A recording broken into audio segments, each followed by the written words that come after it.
Hey folks, it's Patriot Nurse, and in today's segment we're going to discuss fear and whether or not your prepping is motivated by it.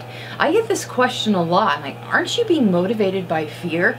And I like to answer that question with another question. What type of fear? Rational or irrational? And people give you that kind of quizzical look like, what does that mean? I didn't know there was more than one type of fear. Well, yeah, actually there is. To illustrate this, let's say for instance that I am a little chick walking alone on my way back home from the grocery store, and suddenly out of nowhere two men appear who are armed.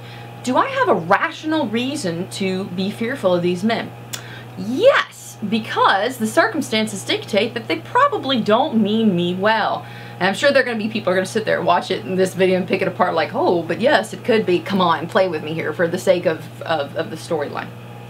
There's rational fear, and then there's irrational fear. And I think it's up for debate as to what is irrational based on circumstances and contingencies and scenarios that could or could not happen. But this is the thing, guys. Some fear is going to be present in prepping, and that's okay, all right? The question is, are you being controlled by it? Is fear controlling you? And I would submit that's not a good place to operate from. It's okay when you first are coming to the perspective that, oh gee whiz, I probably should be storing up some food. And oh gosh, I probably should have some extra ammo and stuff like that. Okay, fine. But let fear be a fuel to initially get you started. That's really the whole purpose of fear, is there's a negative emotional response to a stimulus which we perceive as a threat. Okay, so if you perceive that there is a risk for certain economic scenarios, or you perceive that there is a risk for certain natural disasters, then let your fear catapult you forward towards decisive action. But don't camp out there, guys. That's a big mistake that I see with a lot of people in this community. Do not let your fear be the sole thing that sustains you.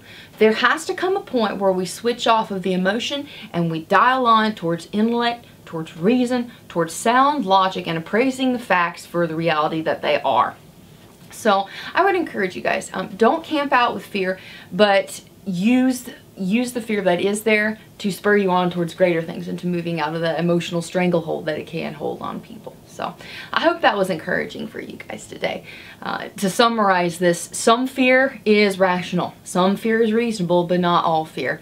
And only you can decide for the circumstances in your life what's going to be rational versus irrational fear. But I would encourage you, don't camp out in fear, but move forward decisively towards wise, solid, smart actions. I hope that was helpful for y'all. If you enjoyed the video today, please subscribe to me, Patriot Nurse, and also like me on Facebook, follow me on Twitter. I'll put links down there in the description box for you guys. For now, it's Patriot Nurse signing off, and I'll see y'all later.